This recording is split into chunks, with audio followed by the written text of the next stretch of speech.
Shalom, puji nama Tuhan kalau pada pagi hari ini kami boleh kembali bangun dengan tubuh yang sehat. Semua ini hanya oleh kasih, kemurahan, dan pertolongan Tuhan. Mari kita berdoa. Terima kasih Bapa di surga, jikalau pada pagi hari ini kami boleh kembali bangun dengan tubuh yang sehat. Dan sebelum kami memulai semua aktivitas kami pada pagi hari ini, mari Tuhan bekali kami dengan kebenaran firman-Mu. Lewat acara Mana Rema pada pagi hari ini, berbicarlah kepada kami Tuhan, lewat kebenaran-Mu sebagai bekal yang menyertai, melindungi, dan menolong kami di dalam kami menjalani semua aktivitas kami dari pagi hingga sampai malam nanti. Terima kasih Bapa di surga, di dalam nama Tuhan Yesus kami sudah berdoa. Haleluya. Amin. Puji nama Tuhan Bapak Ibu Saudara sekalian. Jikalau pada hari ini tepat tanggal 1 Februari 2022, hari ini adalah hari raya Imlek. Kepada saudara-saudara kita yang merayakan, ya, saya sampaikan Gong Si Fat Chai. Kiranya Tuhan memberkati saudara-saudara semua. Terima kasih Bapa di surga atas segala kasih dan karunia-Mu di dalam kehidupan kami. Untuk itu Bapak Ibu Saudara sekalian, kita mulai acara Mana Rema pada pagi hari ini, yaitu judul firman Tuhan pada pagi hari ini, yaitu sabar. Apa arti kesabaran Bapak Ibu Saudara sekalian? Kesabaran adalah kunci segala keberhasilan. Orang yang sabar akan menuai segala apa yang dicita-citakan. Orang yang sabar dapat berpikir jauh ke depan. Orang yang sabar berarti orang itu memiliki kasih di dalam hidupnya. Untuk itu, mari kita belajar kebenaran firman Tuhan tentang sabar pada pagi hari ini. Mari kita baca di dalam firman Tuhan 2 Korintus pasal yang ke-6 ayat yang pertama sampai dengan yang keempat. Demikian bunyinya. Paulus dalam pelayanannya, sebagai teman-teman sekerja, kami menasihatkan kamu supaya kamu jangan membuat menjadi sia-sia kasih karunia Allah yang telah kamu terima. Sebab Allah berfirman, pada waktu aku berkenan, aku akan mendengarkan engkau, dan pada hari aku menyelamatkan, aku akan menolong engkau. Sesungguhnya waktu ini adalah waktu perkenanan itu. Sesungguhnya hari ini adalah hari penyelamatan itu. Dalam hal apapun kami tidak memberi sebab orang tersandung, supaya pelayanan kami jangan sampai dicela. Sebaliknya, dalam segala hal kami menunjukkan bahwa kami adalah pelayan Allah, yaitu dalam menahan dengan penuh kesabaran dalam penderitaan, kesesakan, dan kesukaran. Jelas Bapak Ibu Saudara sekalian, di sini Rasul Paulus mengatakan, ya, kepada teman-teman sekerja Allah.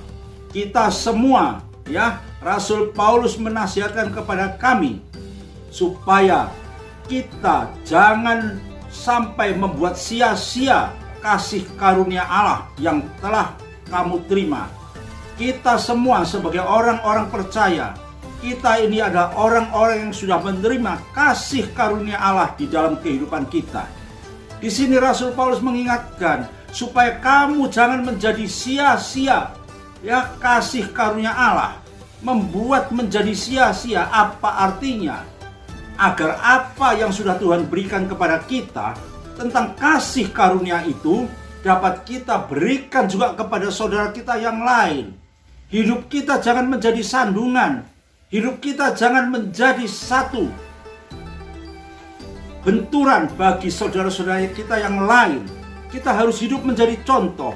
Bahkan di sini dikatakan Allah berfirman, pada waktu aku berkenan, kata Rasul Paulus, aku akan mendengarkan engkau pada hari aku, dan pada hari aku menyelamatkan engkau. Ya, aku akan menolong. Di sini Tuhan Yesus sendiri mengatakan, aku akan menolong, aku akan menyelamatkan kamu. Sesungguhnya waktu ini adalah waktu perkenanan itu. Sesungguhnya hari ini adalah hari penyelamatan itu. Dalam hal apapun, kami tidak memberi sebab orang tersandung, supaya pelayanan kami jangan sampai dicela. Di sini firman Tuhan mengatakan kepada kita, berbicara tentang pribadi kita, agar hidup kita yang Tuhan katakan bahwa kita ini orang-orang yang sudah menerima kasih karunia Allah, ya. Sudah ada dalam hidup kita kasih karunia Allah yang Tuhan berikan.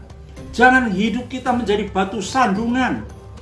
Karena itu, di sini dikatakan, ya, kita harus apa? Harus tetap masuk di dalam pelayanan kita, menjadi contoh hingga kita tidak tercela. Kita tidak menjadi batu sandungan. Sebaiknya segala hal menunjukkan bahwa kami ini adalah pelayan Allah. Kami ini adalah pelayan Allah dengan penuh kesabaran dalam penderitaan, kesesakan, dan kesukaran. Mudahkah kita melakukan hal ini, Bapak Ibu Saudara sekalian? Kalau boleh saya katakan, ini sesuatu yang tidak mudah.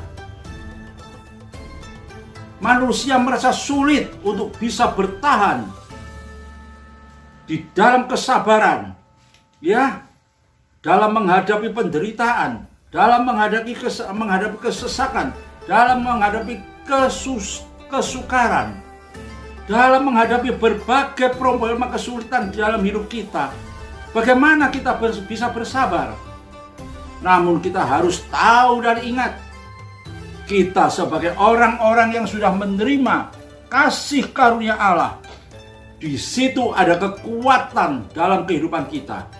Kita mampu untuk menghadapi segala perkara ini. Firman Tuhan mengajarkan kepada kita agar kita tetap bersabar menghadapi segala masalah ini. Kita mampu. Kasih karunia Allah yang ada dalam hidup kita itu berarti apa? Dapat menopang, memberi kekuatan di dalam kita menghadapi dan melaksanakan semuanya ini.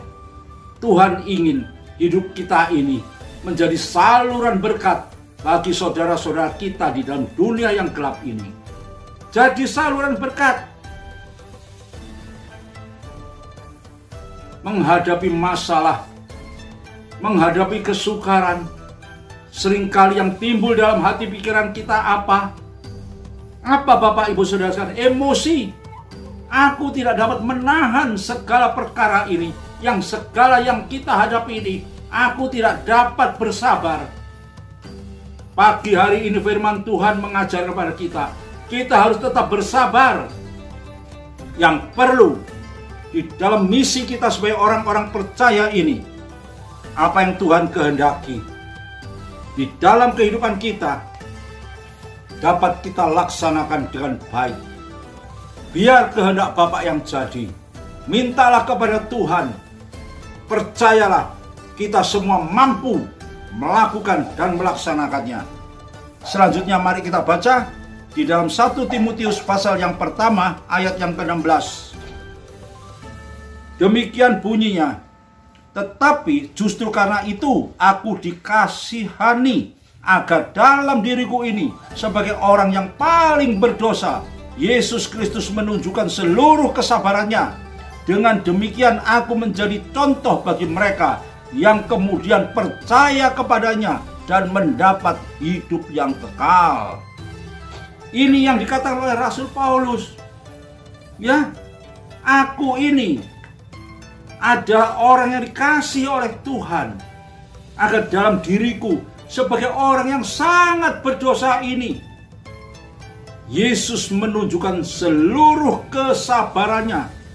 Di sini berbicara kembali tentang kesabaran. Dengan demikian aku bisa menjadi contoh bagi mereka yang kemudian mereka percaya kepadanya dan mendapat hidup yang kekal. Ini tugas kita semua, Bapak Ibu Saudara sekalian. Tuhan minta kepada kita dapat, agar kita tetap dapat menahan diri kita, hidup dengan kesabaran, sehingga dunia dapat melihat dalam keadaan kita hidup yang sulit ini, kita hidup sebagai orang yang berdosa ini, kita masih dapat bersabar dan menjadi contoh bagi mereka yang kemudian mereka menjadi percaya kepadanya dan memperoleh hidup yang kekal. Inilah tugas kita, Bapak Ibu Saudara sekalian. Inilah tugas pelayanan kita yang harus kita kerjakan di tengah-tengah dunia yang gelap ini. Mari kita baca di dalam Ibrani pasal yang ke-6 ayat yang ke-15. Demikian bunyinya, Abraham menanti dengan sabar, dan dengan demikian ia memperoleh apa yang dijanjikannya kepadanya. Abraham menanti dengan sabar, ya. Inilah contoh-contoh yang sudah kita lihat, yang harus kita renungkan. Melakukan kesabaran adalah sesuatu yang tidak mudah, yang tidak sulit. Namun pada pagi hari ini firman Tuhan kembali mengingatkan kepada kita agar kita tetap bersabar. Sebagaimana dituliskan oleh Rasul Paulus juga di dalam 1 Korintus pasal yang ke-13 ayat yang ke-4. Kasih itu adalah sabar. Kasih itu murah hati. Ia tidak cemburu. Ia tidak memegahkan diri. Dan ia tidak sombong. Itulah yang harus ada dalam kehidupan kita sebagai orang percaya. Sebagaimana yang katakan oleh Rasul Paulus, ya, agar hidup ini benar-benar boleh menjadi saksi Kristus. Hidup ini boleh benar-benar menjadi terang di tengah-tengah dunia yang gelap ini. Dan bahkan dalam hidup ini kita boleh tetap memuliakan Tuhan. Mari kita berdoa. Terima kasih Bapa di surga. Terima kasih buat kebenaran firman-Mu pada pagi yang indah ini. Dan kami percaya Tuhan, firman-Mu yang senantiasa mengingatkan pada kami, agar kami boleh tetap hidup seturut dengan kehendak-Mu, hidup dengan sabar, hidup penuh dengan kasih, hidup menjadi terang. Untuk itu mari Tuhan, meteraikan firman-Mu yang indah pagi hari ini dalam setiap kehidupan kami, agar kami boleh mengerjakan, kami boleh melakukan semuanya ini, dan nama Tuhan dipermuliakan. Terima kasih Bapa di surga. Terima kasih buat kasih dan penyertaan-Mu pada pagi hari ini. Haleluya. Amin.